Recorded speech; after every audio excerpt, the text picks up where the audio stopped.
বাংলাদেশকে তরতাজা দেশে পরিণত করার প্রতিশ্রুতি প্রধান উপদেষ্টার। ফান্ডের ব্যবস্থা করে বিদ্যুতের দেনা শোধের সিদ্ধান্ত উপদেষ্টা মণ্ডলীর সভায়। আশুলিয়ায় আরো কয়েকটি কারখানায় ছুটি ঘোষণা। শিল্পাঞ্চলে অস্থিরতা তৈরির চেষ্টা চলছে বলেছেন মির্জা ফখরুল। ঐক্যবদ্ধভাবে প্রতিরোধের আহ্বান।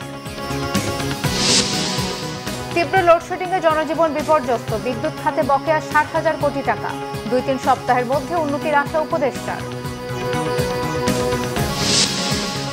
স্বৈরাচার হওয়ার উপযোগী সংবিধানের ধারাগুলো বাতিলের দাবি মান্নার। ক্ষমতার ভারসাম্য আনতে সংবিধানের ৭০ অনুচ্ছেদের সংস্কার চান অ্যাটর্নি জেনারেল। ডেঙ্গু রোগী বেড়েছে ৩ গুণ। রেকর্ড ছাড়িয়ে শতকের ঘর পেরিয়েছে মৃত্যু। হাসপাতালে রোগীর সংখ্যা বাড়ছে প্রতিদিন।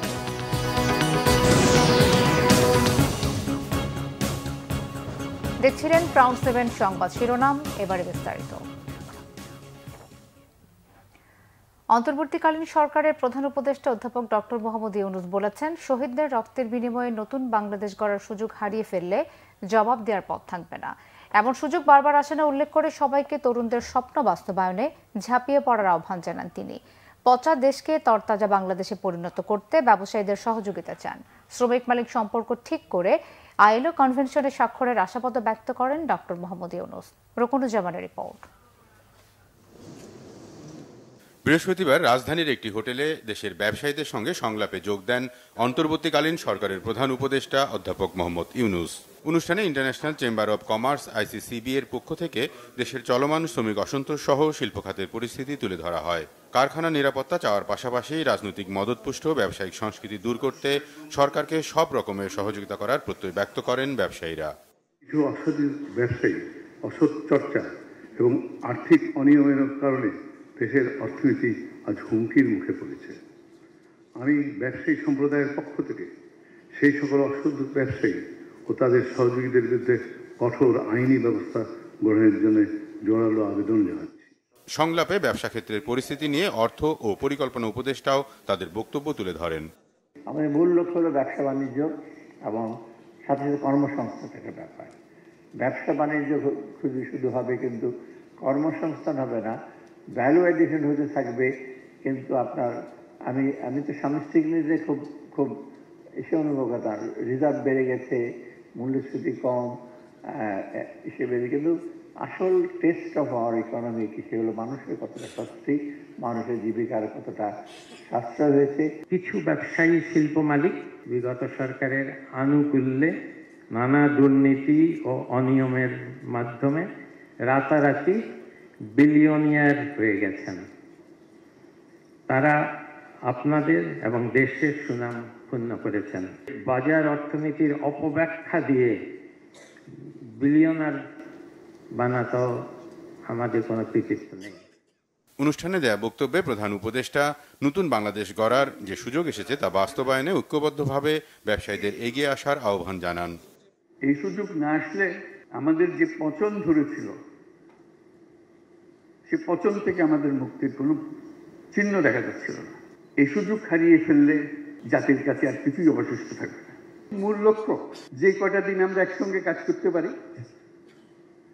এই নতুন বাংলাদেশের জন্য যা আছে তাই করব, যেন বলে যেতে পারি আমাদেরকে জীবনে এই দেশ আমাদেরকে একটা সুযোগ দিয়েছিল, আমরা সেই সুযোগ পূর্ণ ব্যবহার করেছি। আমরা সেই অতীতের পচা বাংলাদেশ থেকে আমরা একটা নতুন তরতাজা বাংলাদেশ সৃষ্টি করেছি। তৈরি পোশাক খাতকে বিশ্বের 1 নম্বরে নিয়ে যাওয়ার পাশাপাশি শ্রমিক মালিক সম্পর্ক ঠিক করার কথাও বলেন প্রধান উপদেষ্টা। এবং আমার একটা বড় আশা, যে সময় মেয়াদকালে আমরা এখানে থাকব, শ্রমিক মালিকের সম্পর্কটা সুন্দরভাবে গড়ে তোলা। এটা বহুদিন পড়ে আছে। আমরা জেনেভা কনভেনশন যোগ দিতে পারি নাই। সবাই যখন একটা টিম হলাম, শ্রমিক মালিক সরকার সব যখন টিম হলাম, ওটাও আমরা করে ফেলি। ওটা না করলে সামনে এগুলো কষ্ট হবে, যেখানে যাবেন এটা বাধা দেবে। এছাড়া ব্যবসায়ীদের নিজ নিজ ব্যবসার পাশাপাশি সামাজিক ব্যবসায় বিনিয়োগের আহ্বানও জানান doctor Mohammad Yunus. Rokunuzzaman, Bangla vision, Dhaka. Fund গঠন করে বিদ্যুৎ খাতের দেনা পরিশোধের পাশাপাশি আগামী 3 সপ্তাহের মধ্যে বিদ্যুতের সমস্যার সমাধানের সিদ্ধান্ত হয়েছে উপদেষ্টা পরিষদের বৈঠকে। প্রধান উপদেষ্টার সভাপতিত্বে তেজগাঁওয়ের নিজ কার্যালয়ে উপদেষ্টা পরিষদের বৈঠকের পর ব্রিফিংয়ে এই তথ্য জানান উপদেষ্টা সৈয়দা রেজওয়ানা হাসান।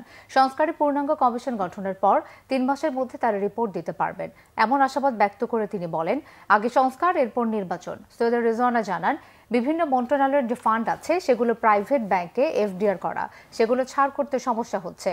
উপদেষ্টা পরিষদের বৈঠকে সিদ্ধান্ত হয়েছে বিপুল পরিমাণ এই অর্থ বাংলাদেশ ব্যাংকের সহযোগিতায় দ্রুত ছাড় করার ব্যবস্থা নেওয়া হবে।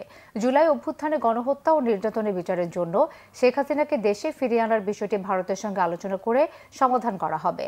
এদিকে উপদেষ্টা আসিফ মাহমুদ জানান, প্রধান উপদেষ্টা অধ্যাপক ডক্টর মোহাম্মদ ইউনূসকে সভাপতি এবং মুগ্ধের ভাই মীর মাহবুবুর রহমানকে সদস্য সচিব করে জুলাই শহীদ স্মৃতি ফাউন্ডেশন গঠন করা হয়েছে। লোডশেডিংটা তো শুধু আপনাদেরকে প্রভাবিত করছে না, আমাদেরকেও তো প্রভাবিত করছে। আমরা গ্রাম এলাকা থেকে অভিযোগ পাচ্ছি, আমাদেরকে এখন পাওনা দেনা যা আছে সব মিটিয়ে দিতে হবে। সেই মিটিয়ে দেওয়ার জন্য আমরা অগ্রাধিকারও ঠিক করছি যে কোথায় কোথায় পাওনা দেনা মিটিয়ে দিলে মানুষের যে ভোগান্তি বিদ্যুৎ সরবরাহ না থাকার কারণে সেই ভোগান্তি যাতে মিটে যায়। কাজে সেখানেও একটা কথা গতকাল বলা হয়েছে যে আমরা চেষ্টা করব 2-3 সপ্তাহের মধ্যে এই সমস্যাটার একটা সমাধানে পৌঁছে যেতে। ভেতরে ষড়যন্ত্র যেমন আছে, আবার শ্রমিকদের জেনুইন দাবি কিছু আছে, এবং আপনারা জানেন দীর্ঘ 16 বছর শ্রমিকরা যে বঞ্চনার শিকার হয়েছে, তারা তাদের কথাগুলো বলতে পারতো না। একটা গণতান্ত্রিক পরিবেশ তৈরি হয়, তারা কথা বলার স্বাধীনতা পেয়েছে, এবং আমরা সেটাকে সাধুবাদ জানিয়ে একটা রিভিউ কমিটি করেছি। একটা প্রসেসের মাধ্যমে দাবিগুলো আমাদের কাছে আসলে আমরা সেগুলো সমাধান করব। কিন্তু যারা সেখানে বহিরাগত এবং যাদের ইন্ডাস্ট্রিয়াল এরিয়ার সাথে কোনো সম্পর্ক নেই এবং জুট ব্যবসাকে দখল করাকে কেন্দ্র করে সেখানে আনরেস্ট করছে কিংবা উস্কানি দিচ্ছে, তাদের ব্যাপারে সরকার ইতিমধ্যেই কঠোর ব্যবস্থা নিচ্ছে এবং ভবিষ্যতে আরও কঠোর ব্যবস্থা নেবে। আমরা আশা করি খুব দ্রুত সময়ের মধ্যে যে আনরেস্ট আছে এটা নিয়ন্ত্রণে আসবে। এদিকে পাকিস্তানের বিপক্ষে টেস্ট সিরিজে 2-0 জয়ী বাংলাদেশ ক্রিকেট দলকে সংবর্ধনা দিয়েছেন প্রধান উপদেষ্টা ডক্টর মোহাম্মদ ইউনূস। তাদের এই সাফল্যকে ঐতিহাসিক অভিহিত করে প্রধান উপদেষ্টা বলেন, এই অর্জনে পুরো জাতি গর্বিত। তেজগাঁওয়ে নিজ কার্যালয়ে ক্রিকেট দলকে দিয়ে সংবর্ধনায় ডক্টর ইউনূস বলেন, ব্যক্তিগত জাতির পক্ষ থেকে বিজয়ী ক্রিকেট দলের সবার সাথে দেখা করার জন্য অপেক্ষায় ছিলেন তিনি। একটি জাতিকে একত্রিত করার জন্য খেলোয়াড়দের খেলাধুলার শক্তির কথা স্মরণ করিয়ে দেন ডক্টর ইউনূস। প্যারিস অলিম্পিকের দূত হিসেবে নিজের কাজ করার কথা উল্লেখ করেন ডক্টর ইউনূস। জানান, 2026 সালে শীতকালীন অলিম্পিকে ইতালি আমন্ত্রণ জানিয়েছে তাকে। ক্রিকেটারদের সংবর্ধনা দেয়ায় প্রধান উপদেষ্টার প্রতি কৃতজ্ঞতা জানান জাতীয় ক্রিকেট দলের অধিনায়ক নাজমুল হোসেন শান্ত। বলেন, তার বক্তব্য খেলোয়াড়দের অনুপ্রাণিত করেছে, একই সাথে খেলোয়াড় ও কোচিং স্টাফদের কঠিন পরিশ্রম পাকিস্তানের বিপক্ষে জয় পেতে ভূমিকা রেখেছে বলেও মন্তব্য করেন তিনি। শিল্পাঞ্চল আশুলিয়ায় বেড়েছে বন্ধ কারখানার সংখ্যা। আজ সাধারণ ছুটি ঘোষণা করা হয়েছে আরও বেশ কিছু কারখানায়। শিল্পাঞ্চল পুলিশ 1-এর পুলিশ সুপার সারোয়ার আলম জানান, চলমান অস্থিতিশীল পরিস্থিতির কারণে এই পর্যন্ত 58টি কারখানা অনির্দিষ্টকালের জন্য বন্ধ। বেশ কিছু কারখানায় ছুটি ঘোষণা করেছে মালিক পক্ষ। বাকি কারখানাগুলোতে শান্তিপূর্ণভাবেই কাজে যোগ দিয়েছেন শ্রমিকরা। এ ব্যাপারে বন্ধ কারখানার মালিকরা জানান, শ্রমিকদের সাথে আলোচনা ফলপ্রসূ না হয় তারা কারখানা বন্ধ রেখে আলোচনা চালিয়ে যাচ্ছেন। আজ নতুন করে বন্ধ হওয়া কারখানাগুলোর সামনে সকালে শ্রমিকরা জড়ো হলেও পরে তারা ফিরে যায়। শিল্পাঞ্চলের নিরাপত্তায় মোতায়েন রয়েছে যৌথ বাহিনীর বিপুল সংখ্যক সদস্য। এদিকে গাজীপুরে কয়েকটি কারখানায় ছুটি থাকলেও বেশিরভাগ কারখানায় উৎপাদন চলছে। কারখানা কর্তৃপক্ষ জানিয়েছে, শ্রীপুর, গাজীপুর সদর ও টঙ্গী এলাকায় বহিরাগত শ্রমিকদের অযৌক্তিক দাবিতে হামলা ও ভাঙচুর এড়াতে এসব কারখানায় ছুটি ঘোষণা করা হয়েছে।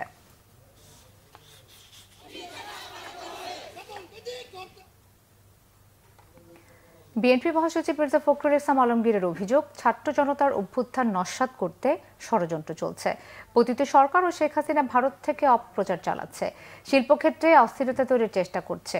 ঐক্যবদ্ধভাবে সব ষড়যন্ত্রের বিরুদ্ধে প্রতিরোধ গড়ে তোলার আহ্বান জানান বিএনপি মহাসচিব। খালেদা জিয়াকে কারাগারে নেওয়ার পর বিএসএমএমইউতে সঠিক চিকিৎসা দেওয়া হয়নি, সেজন্য তার শারীরিক অবস্থার এই অবনতি হয়েছে বলেও জানান তার চিকিৎসক doctor AZM Zahid Hossain. Report করছেন সিকান্দার রেমান।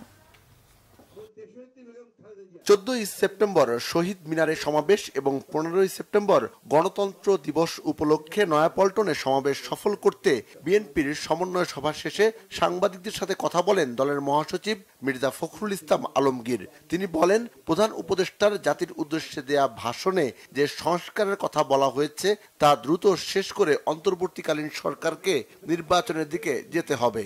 গণতন্ত্রের কোনো বিকল্প নেই। গণতন্ত্রই হচ্ছে একমাত্র সিস্টেম, ব্যবস্থা যা জনগণের আশা আকাঙ্ক্ষার প্রতিফলন ঘটাতে পারে। সেই জন্যই গণতান্ত্রিক রাষ্ট্র ব্যবস্থা, গণতান্ত্রিক সহজ ব্যবস্থা, গণতান্ত্রিক প্রতিষ্ঠানগুলোকে তৈরি করা হচ্ছে আমাদের সবচেয়ে বড় গুরুত্বপূর্ণ কাজ। কিন্তু সেই কাজটাও জনগণের অংশীদারত্ব থাকতে হবে। বিএনপি মহাসচিব অভিযোগ করেন, ছাত্র জনতার অভ্যুত্থান নস্যাৎ করতে ষড়যন্ত্র চলছে। ঐক্যবদ্ধ হয়ে সব ষড়যন্ত্রের বিরুদ্ধে প্রতিরোধ গড়ে তোলার আহ্বান জানান তিনি। অত্যন্ত পরিকল্পিতভাবে ছাত্র জনতার যে অভ্যুত্থান, এটাকে নস্যাৎ করে দেওয়ার জন্যে আপনার একটা চক্র কাজ করছে, এবং কারা কাজ করছে সেটা আপনারা জানেন। পতিত ফ্যাসিবাদ হাসিনা বিদেশে, ভারতবর্ষে আশ্রয় নিয়েছেন, এবং সেখান থেকে যে অপপ্রচার চালানো হচ্ছে আপনার এই বাংলাদেশ সম্পর্কে, মানুষের সম্পর্কে, এই অপপ্রচারগুলো কখনোই গ্রহণযোগ্য হতে পারে না। শিল্পক্ষেত্রে আপনার একটা অস্থিরতা সৃষ্টি করার চেষ্টা করা হচ্ছে। আপনাদের মাধ্যমে আমি অনুরোধ জানাবো যে সমগ্র বাংলাদেশের যারা দেশপ্রেমিক মানুষ আছেন তারা সবাই একযোগে ঐক্যবদ্ধ হয়ে এই ধরনের প্রবণতাকে তারা নস্যাৎ করে দেবেন এবং তার প্রতিরোধ গড়ে তুলবেন। এ সময় বেগম খালেদা জিয়ার স্বাস্থ্যের বিষয়ে সাংবাদিকদের প্রশ্নের জবাব দেন তার ব্যক্তিগত চিকিৎসক, বিএনপির স্থায়ী কমিটির সদস্য ডক্টর এজেডএম জাহিদ হোসেন।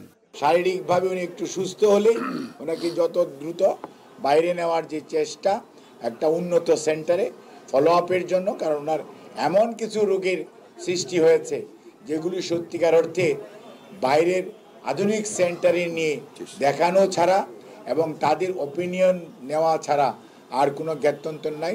সব ষড়যন্ত্র মোকাবেলা করে জনগণকে সাথে নিয়ে গণতন্ত্রের ভিতকে আরো মজবুত করার কথা জানান বিএনপি নেতারা। সিকান্দার রেমান, বাংলাভিশন, ঢাকা। লোডশেডিং বেড়েছে সিলেটে। ঘন্টার পর ঘন্টা বিদ্যুৎ না থাকায় অসহ্য গরমে চরম ভোগান্তিতে মানুষ। বিদ্যুৎ বিভাগ বলছে, প্রতিদিন 770 মেগাওয়াট চাহিদার বিপরীতে সরবরাহ হচ্ছে 400 মেগাওয়াট। সিলেট থেকে দীপু সিদ্দিকীর তথ্য, ছবিতে ডেস্ক রিপোর্ট। অতিরিক্ত লোডশেডিংয়ে বিপর্যস্ত সিলেটের জনজীবন। চাহিদা অনুযায়ী না পাওয়ায় দিনের 1/3 সময় লোডশেডিং করতে হচ্ছে বিদ্যুৎ বিভাগকে। দিনরাত সমানতালে করা হচ্ছে লোডশেডিং। 1 ঘন্টা বিদ্যুৎ থাকলে পরবর্তী 1.5 থেকে 2 ঘন্টা থাকছে না। ব্যাহত হচ্ছে স্বাভাবিক জীবনযাত্রা। প্রভাব পড়েছে বিভিন্ন কর্মক্ষেত্রে। বিপাকে শিক্ষার্থীরাও। 1 ঘন্টা দেয়, আবার নিয়ে যায়, এইভাবে করে সারাদিন চলছে। আর হচ্ছে যে স্টুডেন্টরাও কনসেন্ট্রেট করতে পারতেছে না। রাত্রে হলে ঘুমাইতে পারে না, সারাদিন পরিশ্রম করে যায়, দিনেও কারেন্ট থাকে না, রাত্রেও কারেন্ট থাকে না। এটা কোন গরম নদী কারেন্ট নাই, কারেন্ট নিয়ে আরো বিভ্রান্তি। প্রায় ঘন্টা, সোয়া ঘন্টা, 1.5 ঘন্টা, মানে ভোগান্তির শেষ নাই। এটা আমি একজন মানে কিতা কইতাম, সাধারণ জনগণ ও কার একজন চাকরিজীবী মানুষ এত কষ্ট, মানে এটা সীমাহীন, এটা মানে মানার মতো নাই। আমরা রাত্রে বাচ্চা চালু ঘুরাইতে পারি না, ঘুমাইতে পারি না। প্রত্যেক ঘন্টা ঘন্টা বিদ্যুতের মানে কিটা অবনতি। দ্রুত সমস্যা সমাধানের আহ্বান বৈষম্য বিরোধী ছাত্র আন্দোলনের সমন্বয়কদের। অনেকেই প্রতিবাদ করছেন, আমরাও সেই সকল প্রতিবাদের প্রতি সমর্থন জানাচ্ছি এবং আমরা চেষ্টা করতেছি অতি শীঘ্রই যাতে ওইটার সমাধান হয়। বিদ্যুৎ বিভাগ বলছে, জাতীয় গ্রেড থেকে চাহিদা মতো বিদ্যুৎ পাচ্ছে না তারা। আগে আমাদের 115-20 মেগাওয়াট লোড হলে লোডশেডিং করা লাগতো না, আজকে আমাদের চাহিদা 150-এর উপরে চলে গেছে, যার কারণে চাহিদা এবং উৎপাদনের প্রাপ্তির সমন্বয় না থাকায় বরাদ্দ কম পাওয়াতে ইদানিং একটু লোডশেডিংটা বেশি হচ্ছে। এটা সহসাই কেটে যাবে এবং যে বিদ্যুৎ কেন্দ্রগুলো বন্ধ আছে ওগুলো চালু হয়ে গেলে আমাদের সেই লোডশেডিংয়ের পরিমাণটা সহনীয় পর্যায়ে চলে আসবে। অতিরিক্ত লোডশেডিংয়ে ক্ষুব্ধ সিলেটবাসী। উৎপাদনের ক্ষমতা থাকার পরও কেন বিদ্যুৎ পাওয়া যাচ্ছে না, প্রশ্ন ভুক্তভোগীদের। Banglavision news desk. রামপাল বিদ্যুৎ কেন্দ্র বন্ধ, সামিটের এলএনজি সরবরাহ না থাকা এবং জ্বালানি সংকটের কারণে দেশে বেড়েছে লোডশেডিং। এছাড়া বেসরকারি খাতের তেল ভিত্তিক বিদ্যুৎ কেন্দ্রগুলোতেও কমেছে উৎপাদন। বিদ্যুৎ ও জ্বালানি উপদেষ্টা ফাউজুল কবির খান জানিয়েছেন 2 থেকে 3 সপ্তাহের মধ্যে পরিস্থিতির উন্নতি হবে। রিপোর্ট রিশান নাসরুল্লাহ। সরকারি প্রতিষ্ঠান বিদ্যুৎ উন্নয়ন বোর্ডের হিসাব অনুযায়ী দেশে প্রতিদিন বিদ্যুতের চাহিদা প্রায় 16,000 মেগাওয়াট, কিন্তু জ্বালানি সংকট ও বিদ্যুৎ কেন্দ্র বন্ধ থাকায় কমেছে বিদ্যুতের উৎপাদন। ফলে প্রতিদিন বিদ্যুতের ঘাটতি রয়েছে 1 থেকে 1,500 মেগাওয়াট। তাই পরিস্থিতি সামাল দিতে লোডশেডের কোনো বিকল্প নেই সরকারের কাছে। তারপর হচ্ছে বড় পুকুরের যে মেইনটেন্স সেটা আগামী 20 তারিখ না কয় তারিখে যেন আসবে, 3-4 দিন, 18 তারিখ মনে হয়, 18 তারিখে আসবে। আর এছাড়া আমরা যেটা আজকে 2 সচিবকে নিয়ে বসে যেটা বলছি সেটা হচ্ছে যে এইরকম ইভেন্টের ক্ষেত্রে যদি একটা বড় ক্যাপাসিটি, বড় একটা সাপ্লাই সোর্স যদি হয়ে যায়, তাহলে আমরা বলছি যে একটু বেশি গ্যাস দিতে। সরকারের তথ্য বলছে রক্ষণাবেক্ষণের কারণে বন্ধ রয়েছে 3,500 মেগাওয়াট উৎপাদন সক্ষমতার বিদ্যুৎ কেন্দ্র। সামিটের এলএনজি টার্মিনাল বন্ধ থাকায় গ্যাসের সরবরাহ কমেছে। ফলে জ্বালানি সংকটে বন্ধ আছে 6,000 মেগাওয়াট বিদ্যুৎ উৎপাদন। অন্যদিকে গত কয়েকদিন ভারত থেকে বিদ্যুতের আমদানিও কমেছে। যদিও বিদ্যুৎ ও জ্বালানি উপদেষ্টা জানিয়েছেন চলতি মাসেই পরিস্থিতির উন্নতি হবে। সামিটের এফএসআরইউ বন্ধ ছিল, সেটা এখন অনেক করে এটা চালু করা হয়েছে। কিন্তু যেটা চালু করার যে সমস্যা সেটা হচ্ছে যে আমাদের তো গ্যাস আনতে হবে। তো এখন গ্যাস আনতে আরো 20 দিনের মতো টাইম লাগবে। কারণ হচ্ছে যে এখন ওটা যদি ঠিক না হয়, আমি গ্যাস আইনে তো কোথায় দিব, এটা তো রাস্তায় ফেলে দেওয়ার উপায় নেই। তো ওই জন্য আমরা এখন গ্যাসের অর্ডারটা আজকে আমরা দিয়ে দিচ্ছি। তো আজকে দিয়ে দিলে 7-8 দিন ধরে এই 20 days আরো 500 MMCFD গ্যাস আসবে। এদিকে বিদ্যুৎ খাতে ব্যাপক বকেয়া রয়েছে সরকারের। গেল আওয়ামী লীগ সরকারের সময়ে বিদ্যুৎ ও জ্বালানি কেনার অর্থ পরিশোধ না করায় বিদ্যুৎ খাতে সরকারের বকেয়া প্রায় 1 লাখ কোটি টাকা। রিশান নাসরুল্লাহ, বাংলাভিশন, ঢাকা। নাগরিক ঐক্যের সভাপতি মাহমুদুর রহমান মান্না বলেছেন, দেশে যাতে আবারও কোনো স্বৈরাচার ফিরে আসতে না পারে সেজন্য বিধিবিধান ঠিক করতে হবে। সংবিধানের যে ধারা বা অনুচ্ছেদগুলো একটি সরকারকে স্বৈরাচার হওয়ার সুযোগ দেয় তা বাতিল করতে হবে। দুপুরে নারায়ণগঞ্জ প্রেস ক্লাবে নাগরিক ঐক্যের জেলা কমিটির আয়োজনে অভ্যুত্থান পরবর্তী বাংলাদেশ নিয়ে আলোচনা সভায় তিনি কথা বলেন। মান্না আরও বলেন, দেশ পরিচালনা, রাষ্ট্র সংস্কার ও গ্রহণযোগ্য নির্বাচন ব্যবস্থায় অন্তর্বর্তীকালীন সরকারের ব্যর্থ হওয়ার সুযোগ নেই। তবে সরকার যদি কোনো বিষয়ে ভুল করে তার সমালোচনাও করবেন বলে জানিয়েছেন তিনি। অনেকে এই সরকারকে বিভিন্ন বিষয়ে সময় বেঁধে দেওয়ার চেষ্টা করছে, যা ঠিক হচ্ছে না বলেও মন্তব্য করেন মান্না।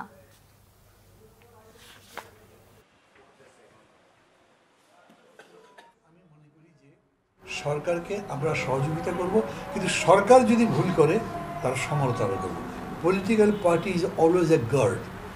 রাজনীতি করার মানেই হচ্ছে যে ঠিক কোর্সে যাতে যেতে পারে, সেই কোর্সের দিকে নিয়ে যাওয়াতে সহায়তা করা। কথা খুবই স্পষ্ট, আমরা পুরনো দেশ দেখতে চাই না, নতুন দেশ দেখতে চাই। তো নতুন দেশ যদি দেখতে হয় তাহলে আপনার দৃষ্টিটাও তো সেরকম করতে হবে। আপনার দৃষ্টিভঙ্গিটাকেও এই পরিবর্তনশীল যে ধারা বা প্রবাহ তার সাথে মিলাতে হবে। সাংবিধানিকভাবে বর্তমান অন্তর্বর্তী সরকার বৈধ এবং সবকিছু আইন মেনে হচ্ছে বলে জানিয়েছেন অ্যাটর্নি জেনারেল মোহাম্মদ আসাদুজ্জামান।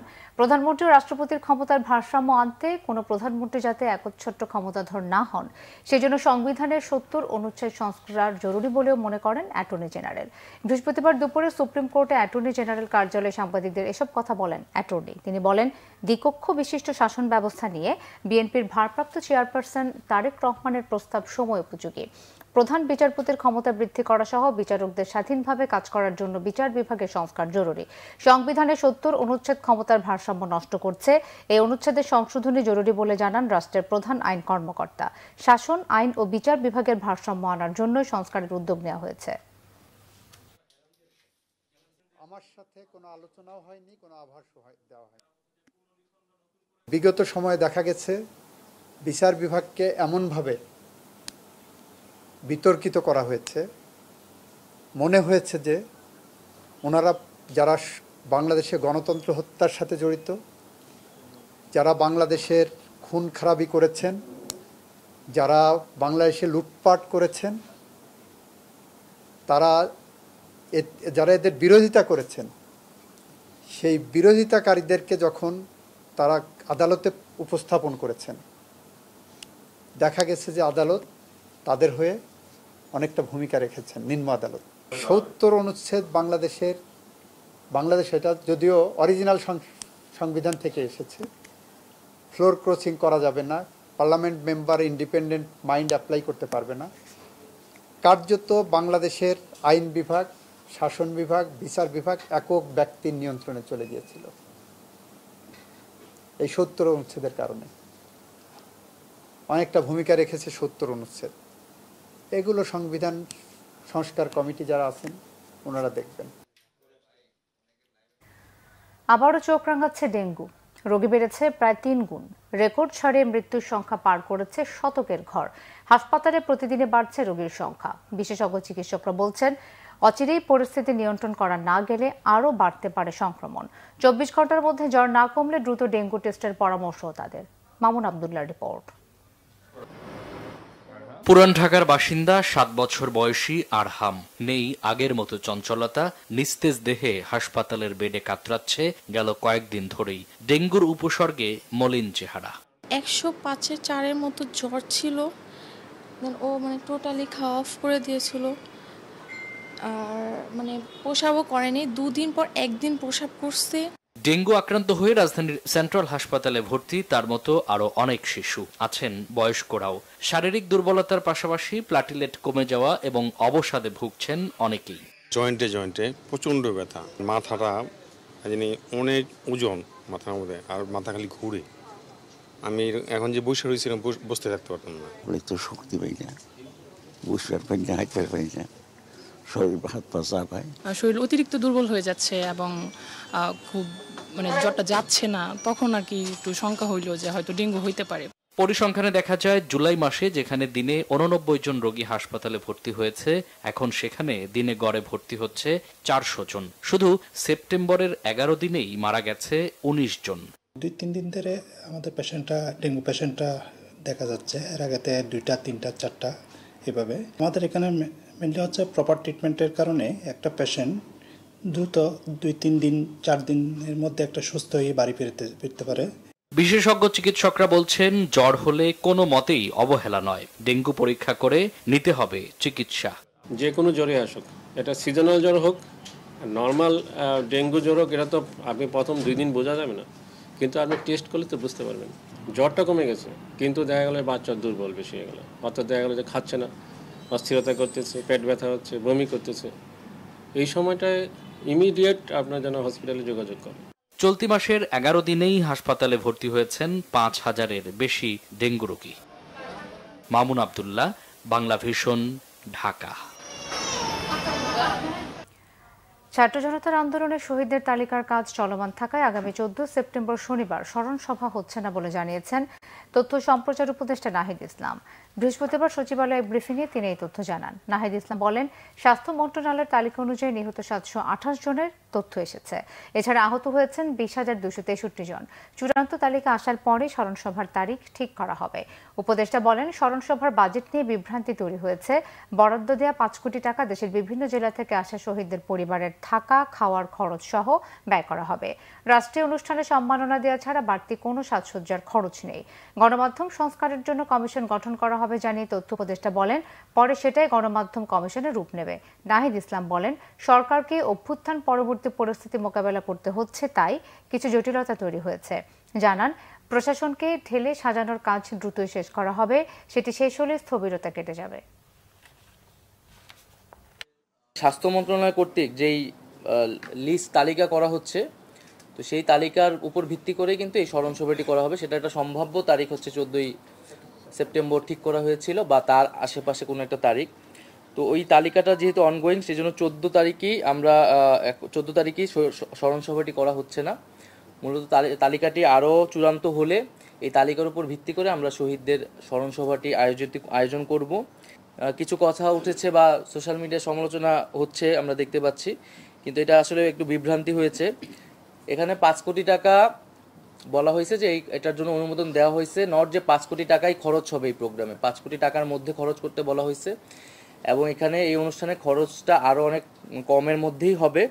আর এটা একটা রাষ্ট্রীয় প্রোগ্রাম, আমরা চেয়েছিলাম যে সকল শহীদ পরিবারদের একত্রিত করা এবং তাদের থেকে আরও ইনফরমেশন আসলে আমাদের নেওয়ার আছে এবং একটা রাষ্ট্রীয় সম্মাননা দেওয়া। তো সেটি খুব দ্রুত সময়ের মধ্যেই আসলে হবে, এই তালিকাটি নিশ্চিত হওয়ার মাধ্যমে। বৈষম্য বিরোধী আন্দোলনের সমন্বয়ক শারজিস আলম বলেছেন, এক ফ্যাসিস্টকে দেশ ছাড়া করা হয়েছে অন্য ফ্যাসিস্টকে জায়গা করে দেওয়ার জন্য নয়। বৃহস্পতিবার বিকেলে টাঙ্গাইলের শহীদ স্মৃতি পৌর উদ্যানে ছাত্র নাগরিক মতবিনিময় সভায় একথা বলেন তিনি।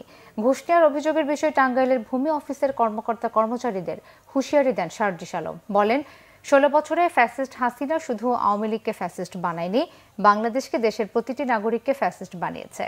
নিজেদেরকে ব্যক্তিগত পর্যায় থেকে সংশোধনের মাধ্যমে পরিবর্তন আনতে হবে। এদিকে বৃহস্পতিবার বিকেলে চাঁদপুর শহরের হাসান আলী সরকারি উচ্চ বিদ্যালয় মাঠে মতবিনিময় সভায় নতুন বাংলাদেশ গড়তে সকলকে ঐক্যবদ্ধ থাকার আহ্বান জানিয়েছেন বৈষম্য বিরোধী ছাত্র আন্দোলনের শিক্ষার্থীরা। অন্যদিকে নীলফামারীতে সমন্বয়ক তারিকুল ইসলাম বলেছেন, গত 53 বছরে রাজনৈতিক দলগুলো ছাত্র জনতাকে দাস বানিয়ে রেখেছে তাদের স্বার্থ হাসিল করার জন্য। বিকেলে শহরের কেন্দ্রীয় শহীদ মিনার চত্বরে দুর্নীতি, চাঁদাবাজ ও সন্ত্রাসের বিরুদ্ধে ছাত্র জনতার এক মতবিনিময় সভায় এসব কথা বলেন তিনি।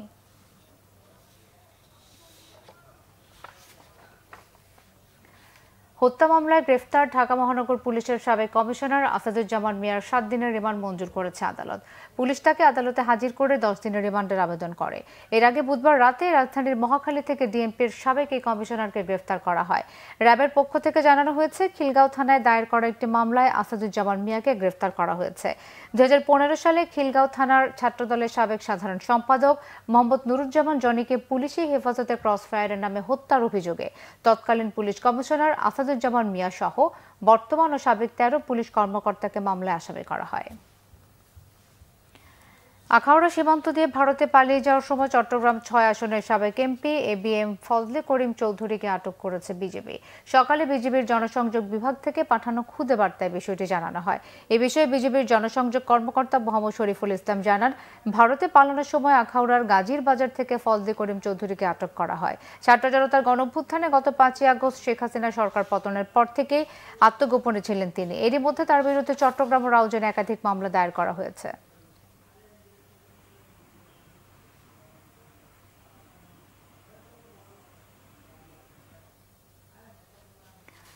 যেসব ব্যাংকের পরিচালক চেয়ারম্যান অর্থ লোপাট করে অর্থনীতিকে পঙ্গু করেছে, ব্যাংকের সঙ্গে তাদের কোনো ধরনের সংশ্লিষ্টতা থাকা ঠিক নয় বলে মনে করে বেসরকারি ব্যাংক উদ্যোক্তাদের সংগঠন বাংলাদেশ অ্যাসোসিয়েশন অব ব্যাংকস বিএবি।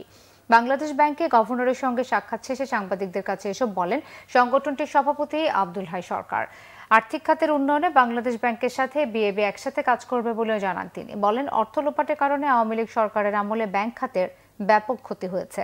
এখন পরিস্থিতির উন্নতি করতে হবে, তা না হলে অর্থনীতি আরও সংকটে পড়বে। ব্যাংক খাতে সংস্কারে গঠিত টাস্কফোর্স যেন বিএবির সঙ্গে মিলে কাজ করে, সে আহ্বানও জানান আব্দুল হাই সরকার। যারা করছে এই সেক্টরতে থাকাই উচিত না, যেহেতু অনেক ক্ষতি করে ফেলছে।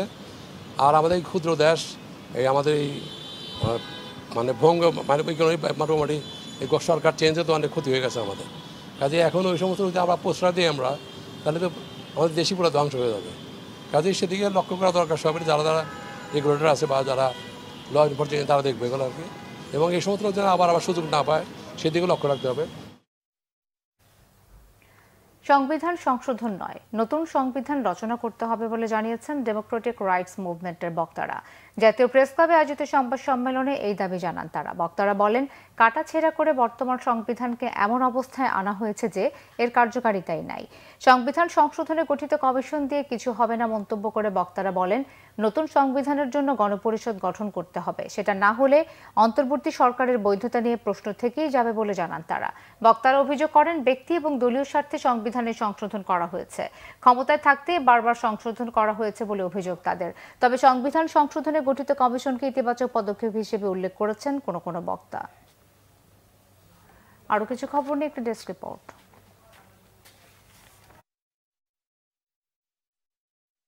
ঢাকা ব্যাংক পিএলসির ব্যবস্থাপনা পরিচালক ইমরানুল হকের স্মরণ সভা ও দোয়া মাহফিল হয়েছে। ব্যাংকের প্রধান কার্যালয়ে এই সময় উপস্থিত ছিলেন ব্যাংকের চেয়ারম্যান আব্দুল হাই সরকার, প্রতিষ্ঠাতা ভাইস চেয়ারম্যান এটিএম হায়াতুজ্জামান খান, পরিচালক আলতাফ হোসেন সরকার, আব্দুল্লাহ আল আহসান ও রাখি দাশগুপ্ত। আরও উপস্থিত ছিলেন ঢাকা ব্যাংকের প্রাক্তন ব্যবস্থাপনা পরিচালক ফজলে রশিদ, ঢাকা ব্যাংকের প্রাক্তন ও মিউচুয়াল ট্রাস্ট ব্যাংকের বর্তমান ব্যবস্থাপনা পরিচালক সৈয়দ মাহবুবুর রহমান, ঢাকা ব্যাংকের ভারপ্রাপ্ত ব্যবস্থাপনা পরিচালক AKM শাহনেওয়াজ সহ অন্য ঊর্ধ্বতন কর্মকর্তারা। ইমরানুল হক সাহেবের কর্মময় জীবনের নানা দিক নিয়ে স্মৃতিচারণ করেন বক্তারা। বন্যার্তদের পুনর্বাসন কর্মসূচিতে পাশে দাঁড়িয়েছে আকিজ ইনসাফ গ্রুপের বিস্কিট ক্যাটাগরির ব্র্যান্ড বেকম্যানস। প্রধান উপদেষ্টার ত্রাণ তহবিলে একদিনের বেতনের অর্থ দিয়েছেন আকিজ ইনসাফ গ্রুপের কর্মকর্তারা। দুর্যোগ ব্যবস্থাপনা ও ত্রাণ মন্ত্রণালয়ের উপদেষ্টা ফারুকি আজমের কাছে এ অর্থ হস্তান্তর করা হয়। অনুষ্ঠানে উপস্থিত ছিলেন আকিজ বেকার্স লিমিটেডের chief marketing officer Mohammad Shafiqul Islam Tushar, Akij Insaf এর head of HR and admin Subrata Biswas সহ ঊর্ধ্বতন কর্মকর্তারা। বৈষম্য বিরোধী ছাত্র আন্দোলনে সাউথ ইস্ট ইউনিভার্সিটির 4 শিক্ষার্থী শহীদ মোহাম্মদ রাব্বি মিয়া, শহীদ রাকিব হোসাইন, শহীদ ইমতিয়াজ আহমেদ জাবির, শহীদ রবিউল ইসলাম লিমন সহ সারা দেশের সকল শহীদদের স্মরণে আলোচনা সভা ও দোয়া মাহফিল হয়েছে। বিশ্ববিদ্যালয়ের মাল্টিপারপাস হলে বিশ্ববিদ্যালয়ের উপাচার্য অধ্যাপক ডক্টর ইউসুফ মাহবুবুল ইসলামের সভাপতিত্বে এতে বক্তব্য রাখেন উপাচার্য অধ্যাপক ডক্টর M মোফাজ্জল হোসেন, শহীদদের স্বজন ও সহপাঠীরা। অনুষ্ঠানে শহীদ 4 শিক্ষার্থীর প্রত্যেকের পরিবারের জন্য 10 লাখ টাকার চেক তুলে দেওয়া হয়। দ্য মেট্রোপলিটন খ্রিস্টান কোঅপারেটিভ হাউজিং সোসাইটিকে নিয়ে গভীর চক্রান্তের অভিযোগ করেছেন সংগঠনটির পরিচালকরা। একই প্রক্রিয়ায় দেশের সকল খ্রিস্টান ক্রেডিট ইউনিয়নের সমন্বয়কারী সংস্থা the cooperative credit union league of Bangladesh ঘিরেও ষড়যন্ত্র চলছে বলে অভিযোগ করা হয়েছে। রাজধানীর মণিপুরি পাড়ায় আর্চ বিশপ মাইকেল ভবনে সংবাদ সম্মেলনে 2 সংগঠনের পক্ষ থেকে এ অভিযোগ করা হয়। মূল বক্তব্য উপস্থাপন করেন the cooperative credit union league of Bangladesh এবং দ্য মেট্রোপলিটন খ্রিস্টান কোঅপারেটিভ হাউজিং সোসাইটির chairman Augustine purification. Banglavision news desk. সংবাদ শেষ করব শিরোনামগুলো আরো একবার জানিয়ে।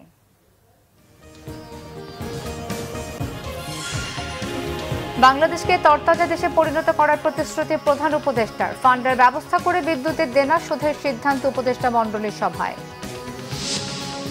আশুলিয়ায় আরো কয়েকটি কারখানায় ছুটি ঘোষণা। শিল্পাঞ্চলে অস্থিরতা তৈরির চেষ্টা চলছে বলেছেন মির্জা ফখরুল। ঐক্যবদ্ধভাবে প্রতিরোধের আহ্বান। তীব্র লোডশেডিংয়ে জনজীবন বিপর্যস্ত। বিদ্যুৎ খাতে বকেয়া 60,000 কোটি টাকা। 2-3 সপ্তাহের মধ্যে উন্নতির আশা উপদেষ্টার। স্বৈরাচার হওয়ার উপযোগী সংবিধানের ধারাগুলো বাতিলের দাবি মান্নার। ক্ষমতার ভারসাম্য আনতে সংবিধানের 70 অনুচ্ছেদে সংস্কার চান অ্যাটর্নি জেনারেল। ডেঙ্গু রোগী বেড়েছে 3 গুণ। রেকর্ড ছাড়িয়ে শতকের ঘর পেরিয়েছে মৃত্যু। হাসপাতালে রোগীর সংখ্যা বাড়ছে প্রতিদিনই।